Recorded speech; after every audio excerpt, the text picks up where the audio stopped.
يا مساء الفل يا شباب، الحقوني البونص بيضيع مني. المفروض النهارده كنت اعمل 20 رحله. تمام، اولا النهارده الخميس. حلو.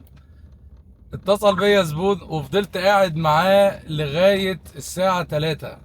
عقبال ما طلعت اخدت شاور ونزلت الساعه دلوقتي 5. هلحق اعمل 20 رحله لغايه الساعه 4 الصبح يا سيدي؟ لو هقعد لغايه الساعه 4 الصبح الله اعلم. اهم حاجه بقى ايه؟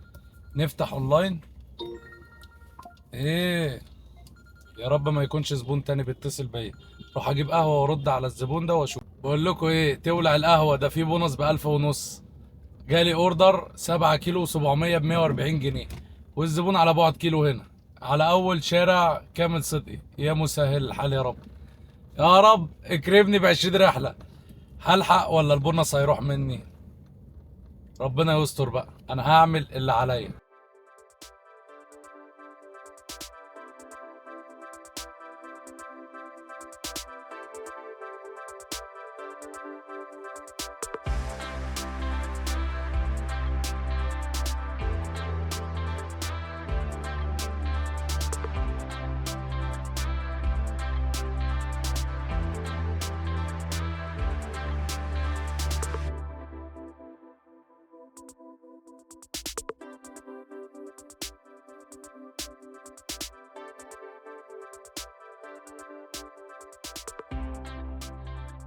يلا بينا اللي بعده. نزلت الزبونة في ميدان روكسي وجالي اوردر راجع ميدان باب الشعرية نفسه. يا مسهل، بس 9 كيلو ب 142 جنيه، ما يترفضش. شغال يا باشا. اللي بعده.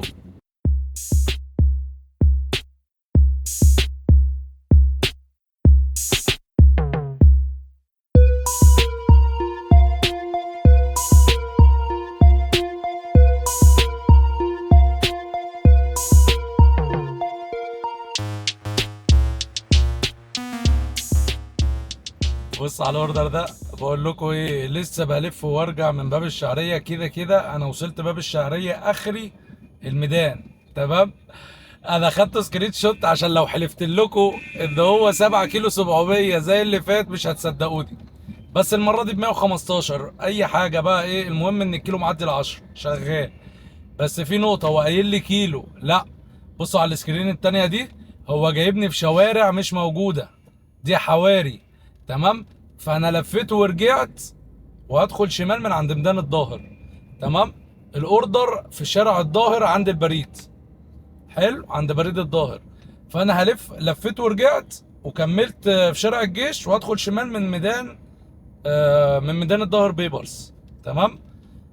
دي المشكله بقى في الجي بي اس في الظاهر. انت لو عند الميدان انت اخر شارع يمين ليك الشارع اللي بعد مستشفى سيد جلال بس، ودي حاره. تمام، هي دي اخر يمين ليك، بعد كده كله في الشلاحات. تمام، شفت مستشفى سيد جلال؟ اليمين اللي بعديه على طول ده اخر يمين. واوعى تدخل اي يمين تاني بعد الشارع ده. واليمين ده اخره تخشه في يمين تطلع على شارع الظاهر. ده اخره. اديني ايه بديكوا اسرار المنطقه. يا مسهل. بقول لكم ايه، وانا رايح لها رحت واقف اجيب قهوه. مش هينفع 3 اوردرات في قفا بعض من غير قهوه، مش هينفع. يلا بينا. بصوا بقى يا شباب، بما اني في روكسي القهوه دي مش حلوه، ما عجبتنيش. تمام. اروح اتدنجل كده قدام شويه عند الميريلاند، اروح اشرب قهوه من مقر التاكسيات اللي هناك. واحاول على قد ما اقدر ما ارجعش وسط البلد، لان وسط البلد وباب الشعريه مقفوله. باب الشعريه مش مقفوله، لكن ميدان الظاهر تمام مقفوله. فاهمين؟ النهارده الخميس، فهحاول على قد ما اقدر ما ارجعش على وسط البلد الا لو جالي اوردر حلو ومن على الاطراف. قعدنا لنا نص ساعه. تمام، شربت القهوه وظبطت حالي وقعدت شويه. بصوا بقى، اللي قال ده مش هيعرف يعمل البونص ال20 رحله، احب اقول لك انت مالكش فيها. انا حبيت اقول لك الكلمتين دول في بدايه الفيديو. انا ما عملتش غير 3 رحلات تمام ب 400 جنيه قدامكم. اللي قال انا مش هعرف اعمل 20 رحله في الوقت الصغير ده انت مالكش فيها. اللي قال ايه يعني 20 رحله ده كده اديب وبيعرف يشتغل. تمام. انا حبيت ايه ادخل لكم الدخله دي البونص بيضيع وبتاع. بصوا يا جماعه، لو 30 رحله هتعرف تعملهم في اليوم، بس اهم حاجه تعرف انت عايز تعمل ايه. تمام. يعني انا خدت لي 3 مشاوير يعتبر كبار. تمام. يعتبر مشوار نص ساعه يعتبر كبير. فانت لو عايز تقفل 30 رحله هتعرف تقفلهم. تمام. عايز تقفل في وقت متاخر، اهم حاجه تبقى انت عارف وانت نازل متاخر هتعمل ايه. يعني انا من الساعه 3 ونص لغايه الساعه 5 كنت قاعد في البيت باكل وبشرب قهوه وباخد شاور وبريح شويه عشان انزل اكمل. تمام. واحده واحده بقى ايه اما نشوف اليوم هيرسى على ايه. تابعوا. يلا بينا. اوردر 5 كيلو ونص ب 50 جنيه زي بعضه، بس اهم حاجه ان الزبونه على بعد 300 متر، فدي شالت دي. تمام. وفي نقطه، الاوردر ده انا واخده عشان انا عيني على البونص.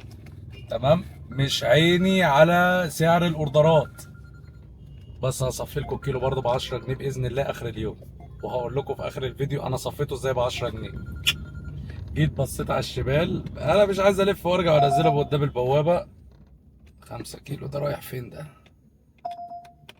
تعال عند ابن صندر، تعال. 5 كيلو ونص ب 65 جنيه، والزبون على بعد كيلو. يا مسهل. مش عايز انزله عند البوابه. تمام. انا خدت الاوردر ده ليه؟ عشان مصر الجديده فاضيه وعن سيتي ستار فاضيه والدنيا كلها فاضيه. تمام. فخدت الاوردر ده، هو تقييمها 4.5، فربنا يستر بقى. علشان خاطر اروح عند ابن صندر اقفش لي اوردر حلو من اول خليفه المأمون. يا مسهل الحال. انا كنت رايح لهنا اجيب قهوه، بس خلاص بقى بعد ما اوصل الزبونه دي عايزين نلحق البونص. يا مسهل. يلا بينا. اوردر 5 كيلو ب 58 جنيه. رضا يا دوبك لفيت اليوتيرن وهركن على اليمين اهو. انتوا خدتوا بالكم وانا بقبل الاوردر بتاع ابن صندر، حديقه ابن صندر جسر السويس، ترجمت ازاي هعمل ايه بعديها؟ حلو. عشان اروح واشقط لي اوردر من على اول خليفه المأمون. واخدين بالكم؟ لازم تبقى عارف بعد الاوردر اللي هتاخده هتعمل ايه. فاهم؟ يا فرحتي، الاوردر ب 200 300 جنيه، طب بعديها هتفضل عامل كده؟ هو انت يومك يسوى 200 300 جنيه؟ شغل مخك.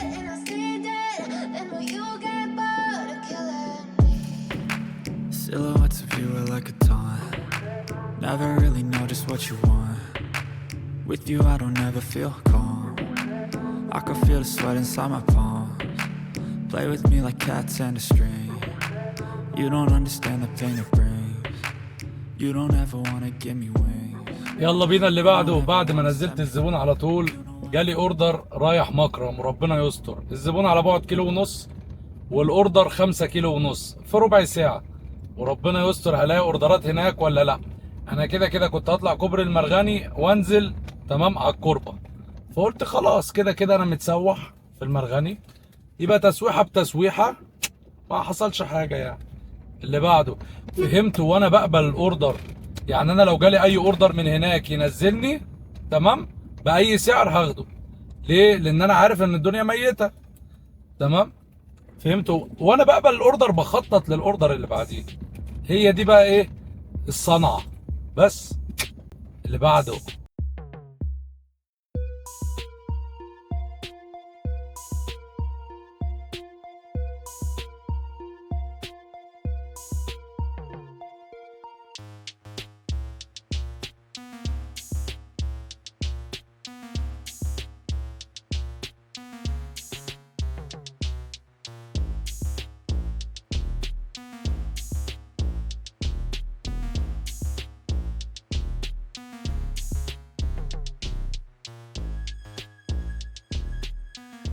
اهم حاجه جبنا قهوه.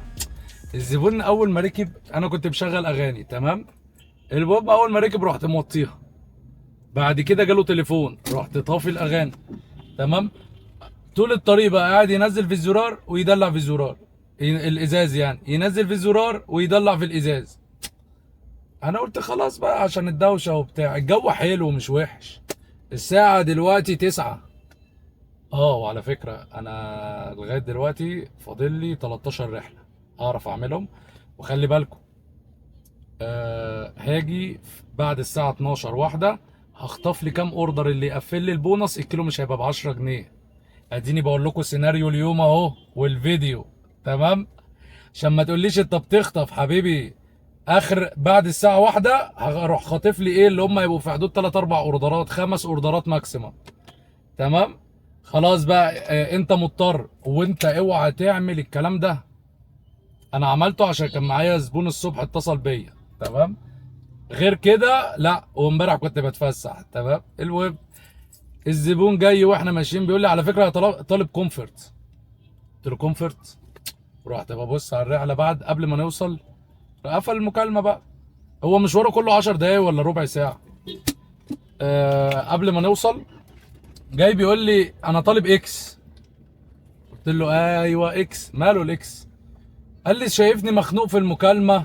قلت له طب اعمل لك ايه، انزل ازق؟ اعمل لك ايه؟ قال لي لا يعني انا محتاج كنت تشغل التكييف. قلت له اشغل التكييف، ورحت مطلع ايدي بره كده قلت له الجو حلو. تمام. اشغل التكييف ايه وانت ما طلبتش؟ ما انت لو قلت لي شغل التكييف اشغل لك تكييف. سيبك بقى من اكس وكومفورت، ها يعني انت مش طالب كومفورت اهو. لو طلبت اشغل التكييف اشغله لك، ما عنديش مشكله.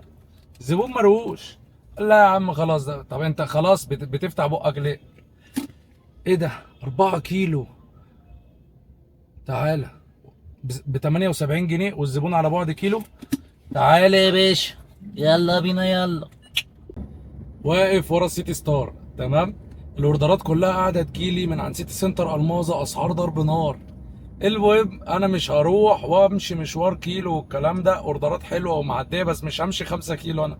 عقبال ما اروح هتكون الايه الاوردرات اتكنسلت. المهم جالي اوردر على بعد كيلو ونص ورايحه 3 كيلو ونص. رايحه فين؟ رايحه سيتي سنتر الماظه. رضا جات لي من عند ربنا دي. تمام. وب 60 جنيه ويبقى عندنا رحله. انا كده فاضل لي 12 رحله، بعد دي 11. يا مسهل هعرف الحق اعملهم الساعه 9 ونص. يلا بينا. خدت لي اوردر 6 كيلو ب 98 جنيه. نازل على شارع الحجاز، بس المره دي على شارع الحجاز.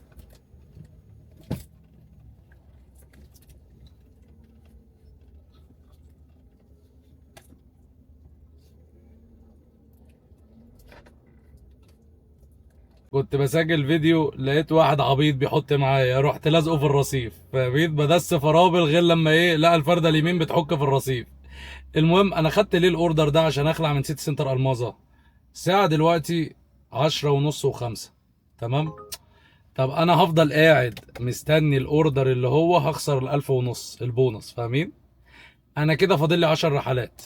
الساعه 10 ونص و5 هلحق؟ بص، وفي شغل شمال شغال في سيتي سنتر الماظه. انا قبلت اوردرين واتكنسلوا. اول ما اقبلهم يتكنسلوا. فتقريبا كده في لعبه شماليستا من سواقين التاكسي، او في حاجه غلط كانت بتتعمل في سيتي سنتر الماظه وانا مش فايق. تمام. العب معاهم. تمام. فاخدت اي اوردر ينزلني، لان مصر الجديده كلها منوره ذروه، وسيتي سنتر الماظه جالي كام اوردر كده اسعاره هبله. فقلت لا لا لا لا، مش فايق لك. يلا بينا نعدي شويه رحلات. اوردر 2 كيلو ونص ب 58 جنيه، والزبونه على بعد كيلو ونص. يا مسهل عايزين نخلص بقى قبل الساعه 1 بالليل عشان اعرف اشوط لي اوردر حلو بالليل. عم بقول لكم ايه، استراحه 10 دقايق ما بين الشوطين، الساعه 11. كده فاضل لي 5 ساعات عقبال ما اقفل البونص. الخمس ساعات دولت انا عامل فيهم 15 رحله قبل كده، مش هعرف اعمل 9. يا مسهل. بصوا بقى، انا كده جايب 930 جنيه على 82 كيلو ونص. قولوا 82 او 83 كيلو. طول ما انت بتبص على الفلوس والكيلومتر وانت شغال هتعرف تظبط المتوسط اخر اليوم. لكن لو سبتها لغايه اخر اليوم هتلاقي مفاجاه بنت لذينه. المهم ناكل جلاطي ونطلع نكمل شغل، عشان الاسعار ابتدت تستهبل وشكلي هبتدي خطف من دلوقتي ولا ايه، الله اعلم. الخميس النهارده مضروبه رجاله. هيا بنا.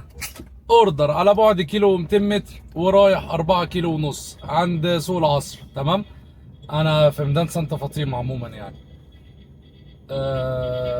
بكام؟ ب 78 جنيه. مش وحشه. رضا. بس فيزا فيزا فيزا والله. لو ايه لو هيبعت لي الفلوس انستا مش فارقه، عايزين نقفل البونص. يلا بينا. خدت لي اوردر على بعد كيلو ورايح 7 كيلو عند مكرم. تمام. ب 94 جنيه.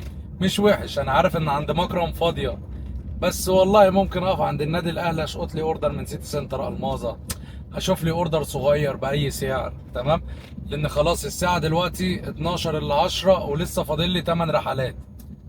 عشان ايه؟ مش عايز الخطف يبقى كتير. فاهمين اقصد ايه؟ بحاول على قد ما اقدر خطف الرحلات عشان تقفيل البونص يبقى قليل. وعلى الهادي يا زبادي، يلا بينا. اول مره اقبل اوردر بتقييم 4.46. ربنا يستر. هي على بعد 800 متر ورايحه 800 متر، 41 جنيه مش مهم.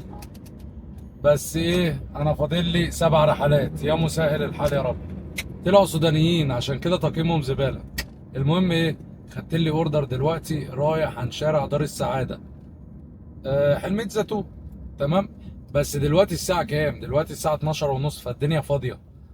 فاهمين؟ والمشوار مديني على الGPS 25 دقيقه، فشغال 11 كيلو ب 117 جنيه، مش وحشه. ونعد رحله ونخلص. بس انا لو قعدت اتنك بقى خلاص، الساعة 12 وتلت، فقربت من الساعة 1، فالخطيف قرب. فاهمين؟ الجو هيريح وهيبتدي الخطف شغال. هنعمل ايه؟ حلو، 5 رحلات زي ما انا قلت لكم الصبح. يلا الصبح اول اليوم يعني. وقفت اكل كبده هوهو. تمام، المهم الراجل وانا بساله جبت لي 2 كبده وواحد سجق حلو بلدي. فالمهم الراجل بقى، انا بقالي كتير قوي بقى ما وقفتش على عربيه كبده واكل. قلت ايه، خلاص يلا نسترجع ذكريات زمان. المهم الراجل بقول له حسابك كام؟ بيقول لي 35 جنيه. لقيت نفسي بقى وانا بطلع له الفلوس قلت له الراجل بص لي كده، ما بقاش عارف يضحك ولا يضربني. المهم راح ضاغط بعضي وماشي. وانا باكل جالي اوردر من على بعد كيلو ونص من على جسر السويس. تمام، رايح مدينة نصر، 11 كيلو ب 107. ده يمكن اخر اوردر عدل، لان الساعة 1:05 دلوقتي. يمكن اخر اوردر عدل اخده النهاردة. انا فاضل لي 5 رحلات وادي رحلة منهم. طلعوا سودانيين برضه، اوردر ابني 60 في 70. المهم بقى ايه، جالي اوردر 8 كيلو ب 52 جنيه رايح على شيراتون، بس غوروني من مدينة نصر. بص، مصر كلها نورت، مفيش ذروة والشغل مات. والساعة دلوقتي 2 الا ربع وفاضل لي 4 رحلات نخلصهم بقى ايه في الخطف منه. يلا بينا. الدنيا كان فيها ذروة في شيراتون وانا مستغرب. تمام، الذروة دي وهمية. فاتح وفتحت سيفر، مفيش اوردرات، وكل الاوردرات اللي جايه لي من عند شارع أنقرة. وانا مش هروح اخد اوردر من هناك، انا عشان اروح هناك في 4-5 كيلو. تمام، وغير كده ولا كده هناك كلها بقى كافيهات وشغل مليطه، والاوردرات كلها 28 كيلو ب 170 جنيه. مش همشي انا الكلام ده. المهم بقى ايه، هتدنجل عشان الساعه 2:10. تيجي ناخد ده؟ تعال. اوردر على بعد، لا سيبك منه، ده بعيد، على بعد 3 كيلو وب 38 جنيه ورايح 3 كيلو، سيبك منه. المهم ايه، هتدنجل كده، هلف صلاح سالم وارجع، هدخل على ايه، على مصر الجديدة. هشوف لي اي فاضل لي 3 اوردرات و2:10. يلا بينا. لسه هخش يمين لقيت اوردر وانا على صلاح سالم. تمام، لقيت اوردر 5 كيلو ب 53 جنيه ورايح عند محطة مترو حلمية زيتون، بعد الميدان على طول. انزل والساعة دلوقتي 2 وربع، فخلاص بقى لازم ايه، نلحق اي حاجة. فاضل لي اوردرين، يا مسهل الحال بعد الاوردر ده. بصوا انا كده فاضل لي اوردرين. نزلت الزبون ولفيت ورجعت من تحت كوبري حلمية زيتون ووقفت على جنب بعد شارع دار السعادة على طول. انا لغاية دلوقتي محافظ على الكيلو ب 10 جنيه. الاوردرين الجايين دول اللي هيعكوا الدنيا، لان انا فتحت سيفر. تمام، والاوردر اللي فات كان اكس من السيفر، وانا ما بدخلش الحلمية. بس الساعة 2 وربع ودلوقتي 2 ونص اهو. يلا بينا نشوف الاوردرين دول هيخلصوا على ايه. الجو تنح بطريقه وحشه. مش عايزين اوردرين يا جدعان. 2 اسكندريه، مش عارف انا. رمسيس رمسيس رمسيس، 2 يا جدعان عشان نطلع. عايز رحلتين. طلعت كوبري التجنيد اهو، كوبري ابن الحكم ولا ايه. تمام، وهنزل على مصر الجديده ادور بقى على اوردرين كده، يا مسهل الحال. رمسيس رمسيس، هنعمل ايه طيب؟ الساعة 3 الا تلت، لازم اتحرك.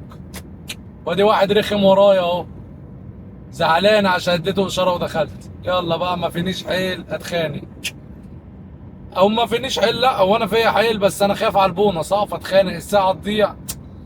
البونص اكرم من ان انا انزل اضرب عيل زي ده فرحان بالنور. بصوا بقى اللقطة دي وسجلوها، وهاتوا دفاتركم وسجلوا. بابا المجال خطف اوردر 4 كيلو ونص والزبون على كيلو و200 متر ب 38 جنيه.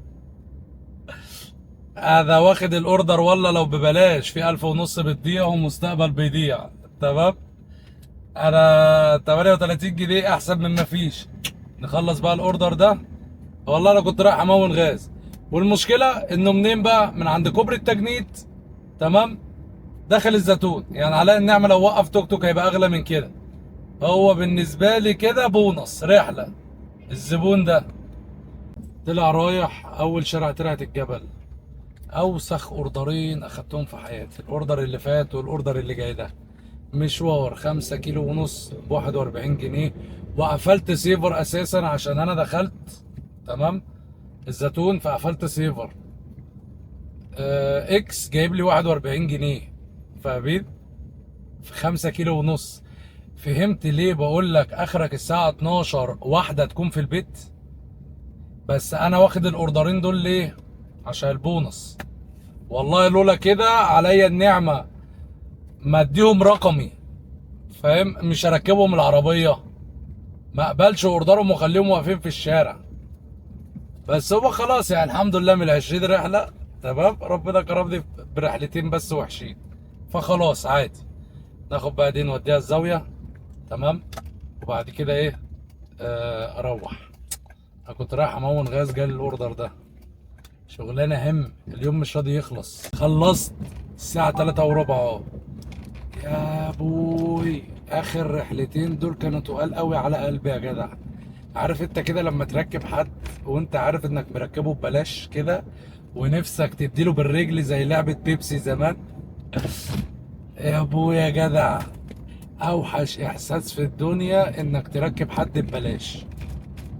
هو مش يعتبر ببلاش، بس الكيلو ب5 جنيه ولا ب7 جنيه. شغلانة هم. روح بقى. تمام. الساعة 3 وربع. استنوا نلتقي تحت المنزل اقول لكم انا جبت كام. ايه ده شوية، اعمل لايك واشتراك وهقول لك انا جبت كام.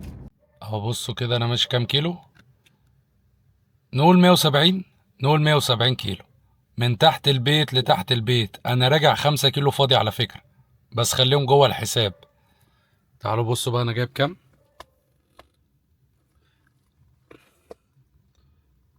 استنى. جايب 3046. ننقص منهم 1470، يبقى كده كام؟ 1575 جنيه. مش وحشة، رضا يعني. كده الكيلو واقف عليا مثلا ايه ب9 جنيه ونص، 9 جنيه وربع. شغال. مش وحشة. انا كل ده اخر رحلتين هما اللي بوظوا لي الدنيا. ايه رأيكم في بابا المجال؟ تعالى بص كده. رحت جبت لي قهوة ووقفت على شارع رمسيس ربع ساعة اشرب سيجارة عشان اخر اوردرين دول عكننوني. تمام. وتعالى اقول لك بقى ايه. لازم افصل طبعا قبل ما اروح. تعالى اقول لك انا صفيت الكيلو معايا 9 جنيه وربع. وخلي بالك 9 جنيه وربع ده وحش بالنسبة لبابا المجال. بس انا اول كام اوردر الكيلو عدى معايا ال 15 جنيه، فعرفت العب براحتي. عرفت انا بعرف اظبط الكيلو ازاي. انت طول ما انت شغال شوف انت جبت كام والكيلومتر بتاعك كام. تمام. وشوف انت عايز ايه من اليوم. يعني خدت بالك لما قلت لك في البداية اخر كام رحلة هخطفهم وهعرف احقق البونص. تمام. انا قلت لك ليه في بداية الفيديو؟ انا كنت ناوي اقولها لك في نص الفيديو. فاهم؟ افضل موقع قلبك شوية لغاية نص الفيديو. بس هيطلع لي واحد بدماغ مربع هيقول لي ايوه يابا انت بعد ما عملت 10 رحلات قلبك اطمن. لا حبيبي، قلت لك في بداية الفيديو. تمام. المهم، انا قبل ما انزل عامل خطتي. انا نازل على بونص مش نازل على فلوس، رغم ان انا جبت 1000 ونص الحمد لله يعني، وفي 170 كيلو. 1575 مش وحشة. فاهم؟ فشوف انت عايز ايه من اليوم. انا هنزل امتى؟ النهارده لايه؟ طب في اجازات؟ طب الدنيا هتبقى مريحة. فاهم؟ طب انا نازل يوم عادي، يوم من الحد مثلا للاربع، دي الايام العاديه، هتاخد لك ساعتين الموظفين الصبح، بعد كده الدنيا تريح. اجري بقى على وسط البلد، اجري على الازهر، اجري على العباسيه، اروح عند ناحيه جسر السويس، ادخل الحلميه، الكلام دوت. اقضي الساعتين ثلاثه عقبال ما الموظفين تبتدي تخرج. اول ما الموظفين تبتدي تخرج اقعد عامل كده لغايه ما اشقط الاوردر اللي هو تمام، اللي هيظبط معايا اليوم. فاهم؟ شوف انت عايز ايه، الوقت اللي انت فيه هتشتغل فيه ازاي. الرك في السواق مش في العربيه. واحد جاي يكتب لي في الفيديو بتاع الشاهين الرك في العربيه. الرك في العربيه ده كان زمان لما كانت اوبر بتحملنا حقنا، كانت تقول لك الكيلومتر كذا وفتحه العداد كذا وكذا وكذا وكذا. تمام. دلوقتي انت اللي هتحمي نفسك. فاهم؟ يعني انا زمان ما كنتش ببطل العربيه، كنت الاوردر في قفل الاوردر ليه؟ عارف ان حقي مضمون. لكن دلوقتي ما ينفعش، دلوقتي ما بقتش عربيه، دلوقتي بقت خبره كابتن. المهم يا رب تكون المعلومه وصلت، واحلى مسا عليكم، ونلتقي الفيديو القادم. السلام عليكم.